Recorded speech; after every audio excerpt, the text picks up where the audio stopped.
Glad you could make it back.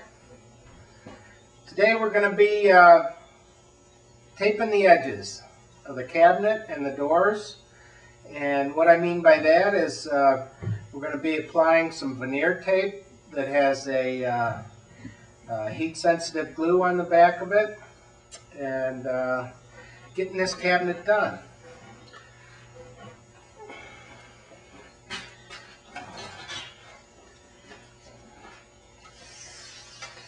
This is what the tape looks like. This happens to be a birch veneer. The tape comes in all different species: oak, mahogany, cherry, walnut, whatever wood you have, they make a tape for it. It also comes in different melamine colors to match your board. And there's several different ways to apply it. Whatever kind of heat source you got. They make special machines, special irons. You can use a hot air gun for it. You can even use a hair dryer if you like. But what I prefer to use is my wife's iron. She hates it when I do this, but this works really well. Set your iron on steam or linen, and when it gets nice and hot, you're ready to go. What I like to do is make some rough sizes so that I don't have to deal with the whole roll. Just bend it at the corners and it snaps off. Maybe make it ½ inch long.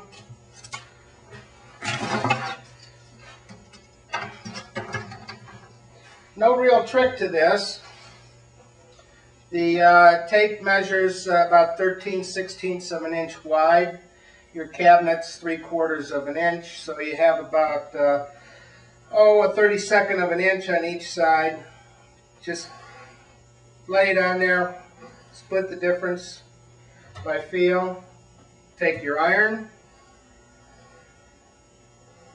and let it warm up. This only takes a little bit. You'll see the tape starts to stick to the cabinet. I use my left hand and just keep it centered.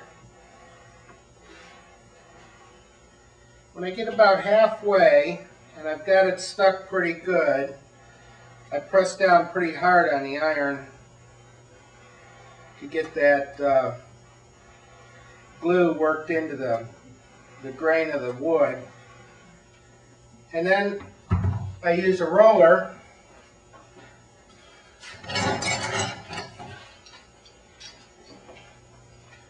This one happens to be just a old wallpaper roller. It's got a wooden roller on it.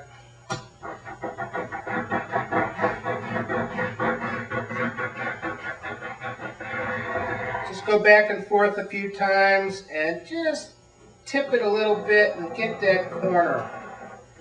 Get that corner secured really good.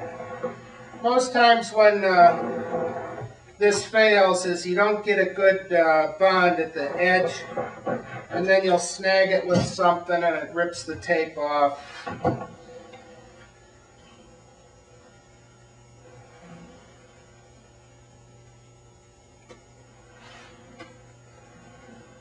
This tape lasts quite a while. This roll here is probably about a year old. Sometimes the glue starts drying out and it takes a little bit more heat to get it secure, but it always reactivates. And you know that it's that you got it hot enough when it's really uncomfortable to touch it.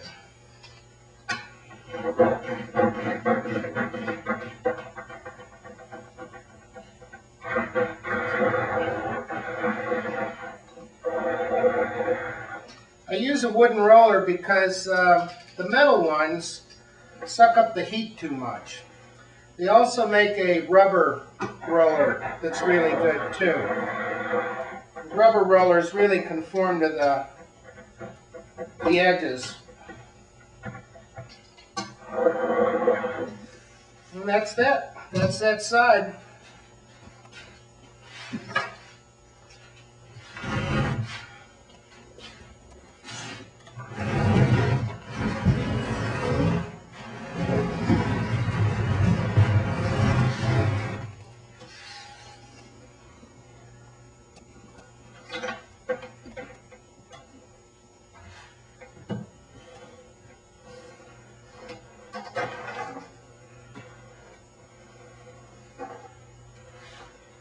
The tape also comes in different widths. I've seen it up to 2 inches wide.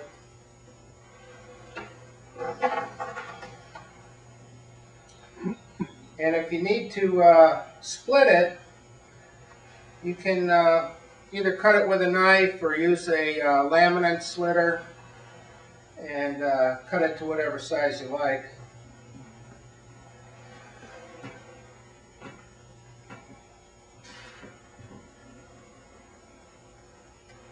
So I got it stuck.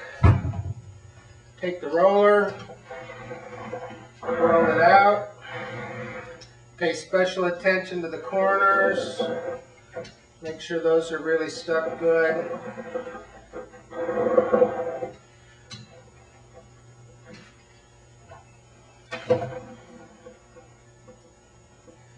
And there's no real rhyme or reason as to how you put the tape on, what direction. You can do it just about whatever way you like, but I like to do it in a more conventional way, as if it were a real cabinet, a real solid wood cabinet. I like to run my two outside pieces through. Those would be the stiles of a cabinet, and then the top and bottom fit in between. Those would be the rails. The center partition fits in between the rails, and then the shelves would fit between the side and the partition.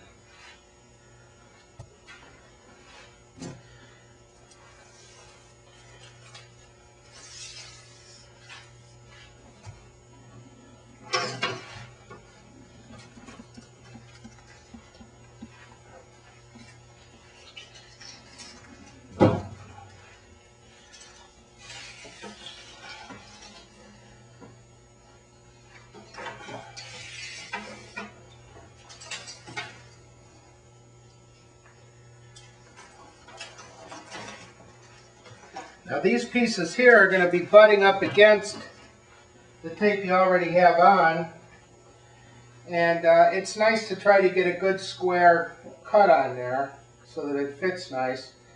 And you can use a little square, or you can just cut it. That looks pretty good.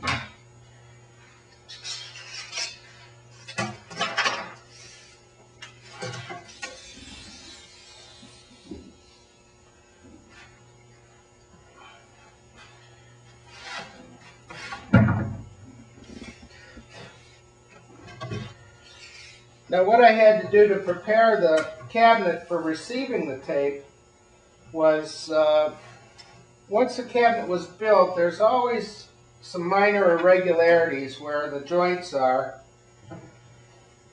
And it's simple enough to just take a low angle block plane or a sanding block and sand everything down so that it's nice and flush. If you don't, then it's kind of lumpy when you put your tape on, and that never looks good.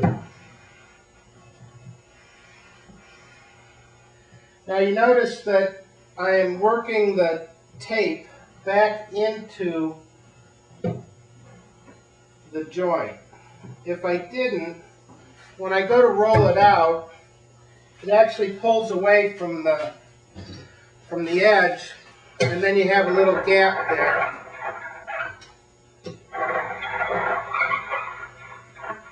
And you know we cabinet makers hate gaps.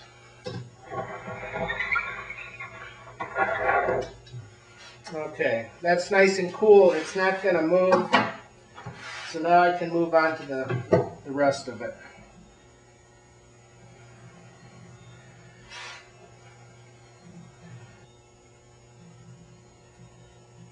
You got to make sure that you give it enough heat that it sticks good. You start to get in a rush and your tape's not bonded well.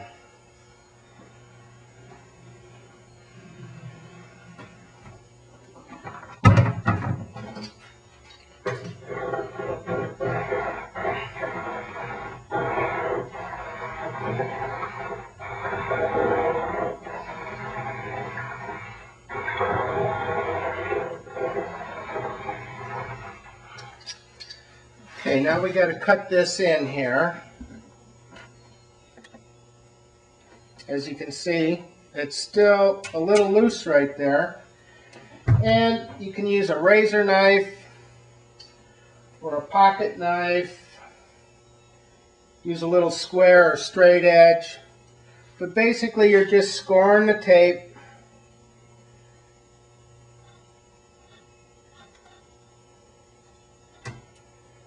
Break it off. And it should be real close. If it's a little long, then you can heat this up and move it over a little bit. If it's a little short, you heat this up and move it to fill the gap.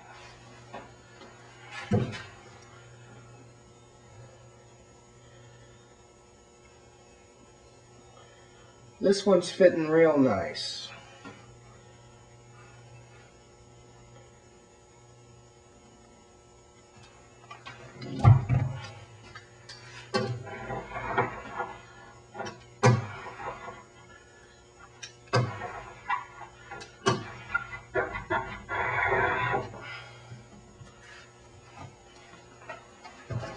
Next.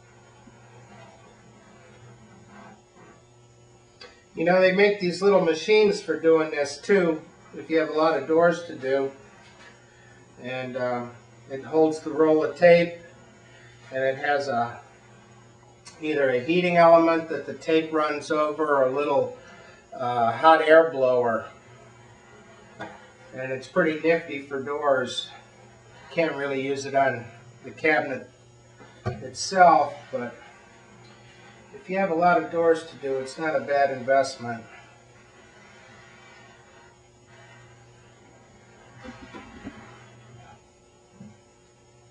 And remember, you have to be patient. You have to give the iron time to heat up the tape and the edge so that it bonds as good as it can.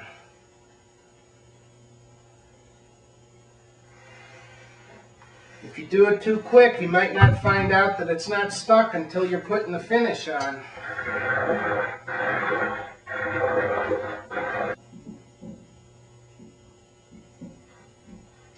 You know, if you get some of this glue on your wife's iron after it cools off, you can just take a little bit of mineral spirits and the glue will wipe off.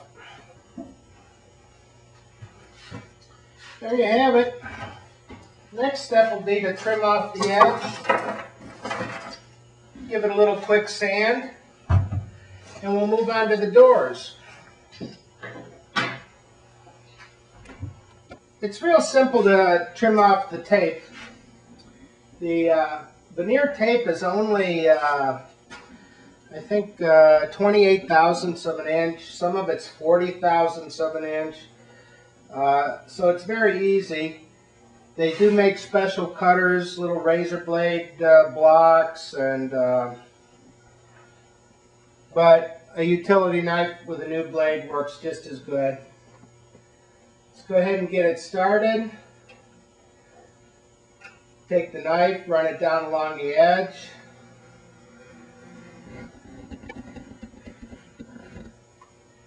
And at this time, you're not trying to take it all off. You're just trying to trim the excess. After it gets trimmed, then we're going to go back around with a file and finish it off.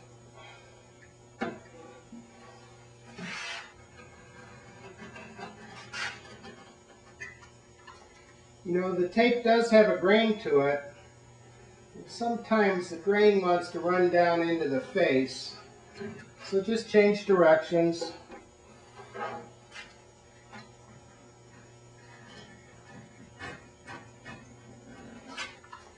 You know, the tape does have a grain to it. Sometimes the grain wants to run down into the face. So just change directions. And what you should be looking for right now is once you cut that edge off, to make sure that it looks like everything's nice and secure, you shouldn't really be able to see a line in between the tape and the cabinet itself. If you see something dark, then that generally means that you got a void there. And you need to get your iron back out and roller and re-secure that.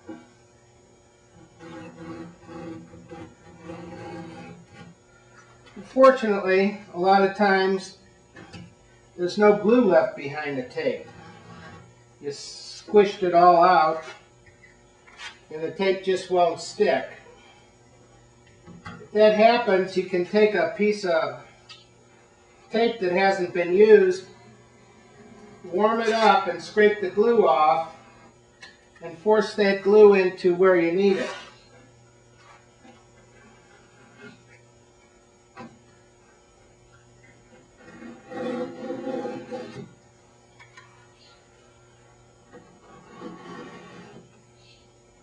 Now the other method of doing this is to just use a file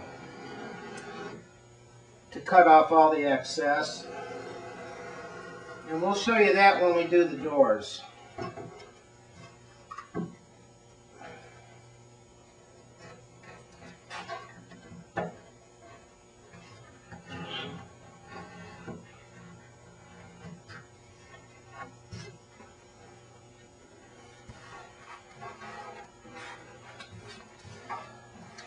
Alright, we got most of that trimmed off. Got a file here. It's a laminate file, but it works just as well for doing the edging. I don't know if you can get a close-up of that. It looks like a regular file, except it's got some cross-hatching here. What happens with laminate files and doing veneer is they load up with glue. The other thing you have to have is a file card. And a file card is just a block of wood with a bunch of little steel pins sticking out of it. And you just use that to clean off your file. This one's pretty aggressive. I'm going to try it first. If it's too aggressive, I'll switch over to a finer file.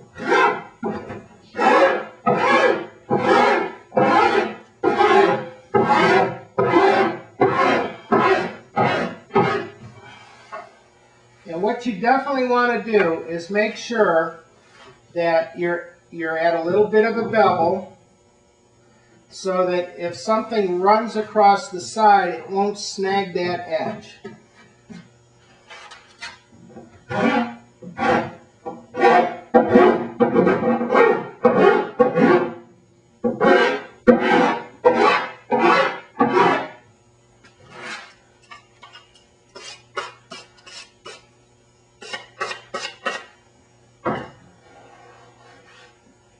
It's always a good idea to just double check the corners. That's usually where you don't get it as well as the main part.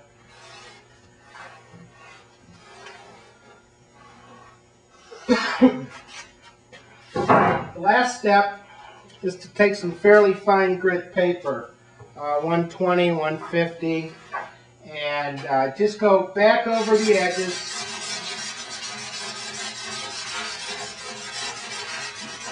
And round them over a little bit. And that's it. Alright, got the doors taped. And on the doors I just use a file. It's a lot easier and quicker. And the only thing you got to remember is to always cut into the corner. Don't start here and go that way. there's a good chance that you'll rip the tape and it'll tear out. So I always cut into the corner.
And a little bit of sanding, and we're on to installing the hinges. All right, well this is what the cabinet's probably going to look like when we get the hinges mounted. But there's a little bit of work that needs to be done to get those hinges in place. And we'll go over that right now. All right, measuring is critical for getting these hinges in right. And what I like to do is make a story pole. And what this story pole does is it tells me where everything's going to go. I can mark out my hinges, I can mark the doors. The story pole is exactly the same size as the cabinet. So I line that up on my cabinet face. I mark my center.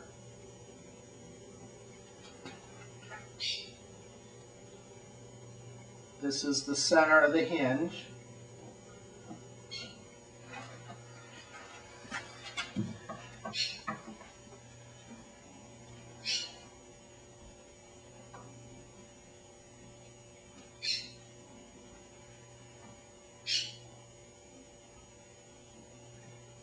The more times that you use a tape measure to measure, the more chances there are you're going to make a mistake.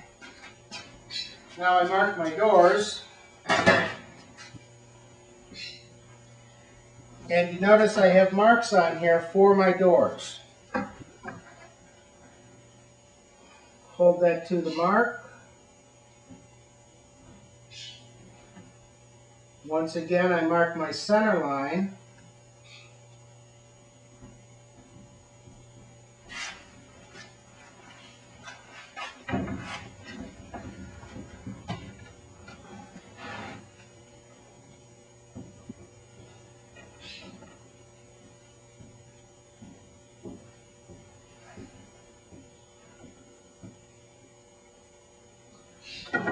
And then I take the marks around into the cabinet and onto the door.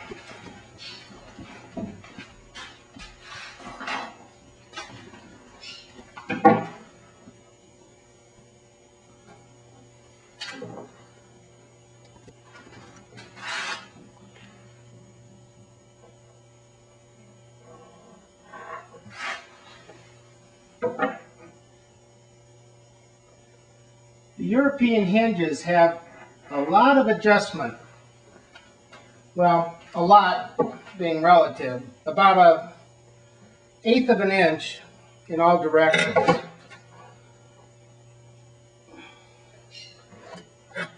So that gives you a lot of room to adjust your doors.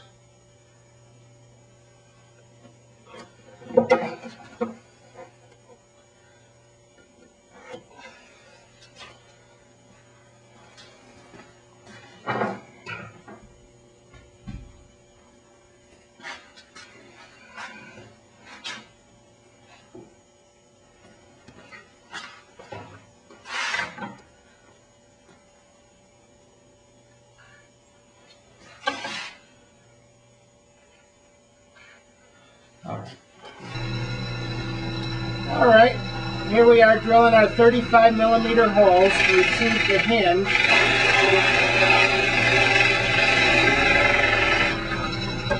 I've set the depth of the bit, and I marked the center line on my fence so that I know exactly where the bit's going to drop at.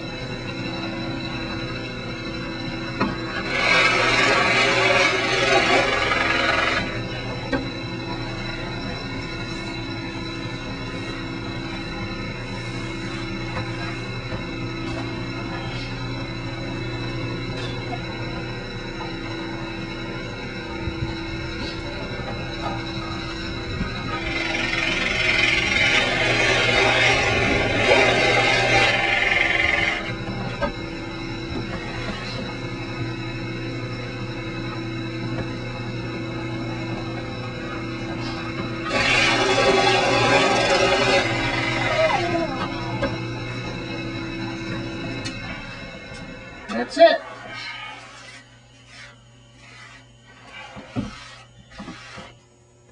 All right. The European style hinges consists of two pieces. The door part is the hinge basket, and the cabinet part is the mounting plate. We'll use a self-centering drill bit to pilot our holes.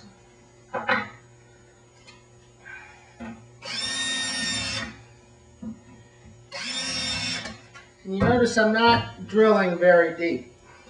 I'm just getting the center of the hole marked.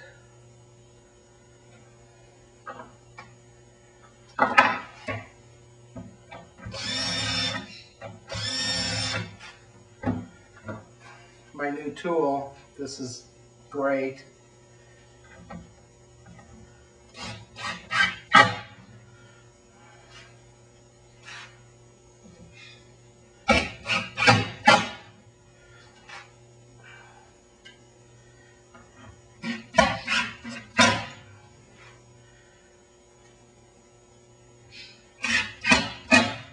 And there you go. Now, setting the base plates isn't quite as easy as drilling the holes. You have jigs, you can measure, but it's difficult to find these two holes in relationship to that center line there. What I like to use is the hinge itself.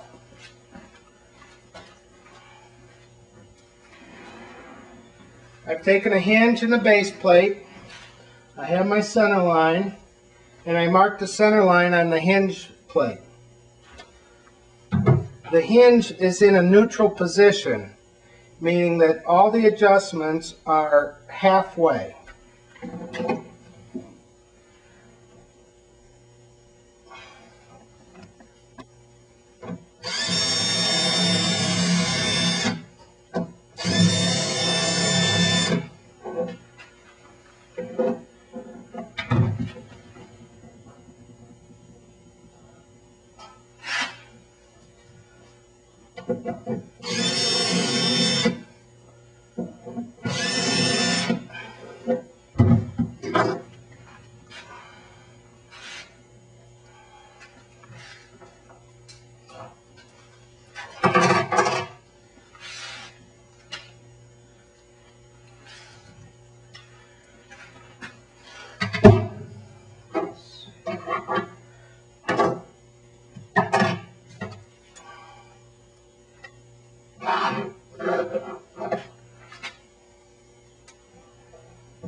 No, that's the other side. Okay, go ahead and mark the other side. And this is the easy part.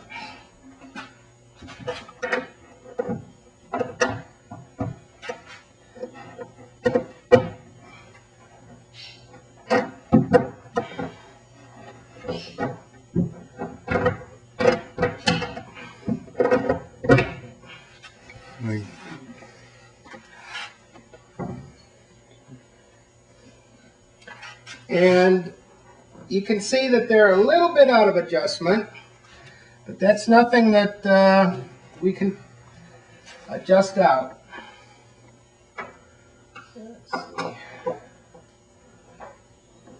Down. Down.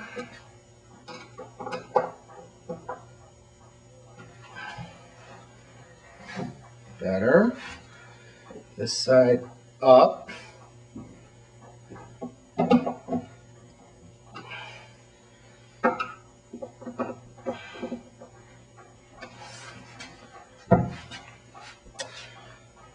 little tight down there. Take that in.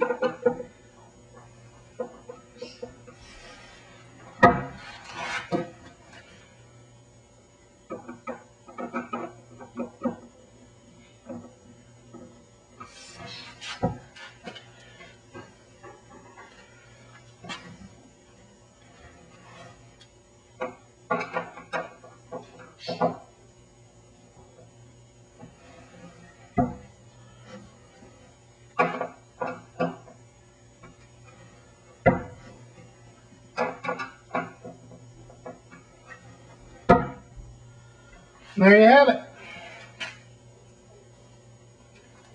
Side margins are good. Bottom looks good. Top looks good. The only thing left to do is cut our rail for our finger pulls.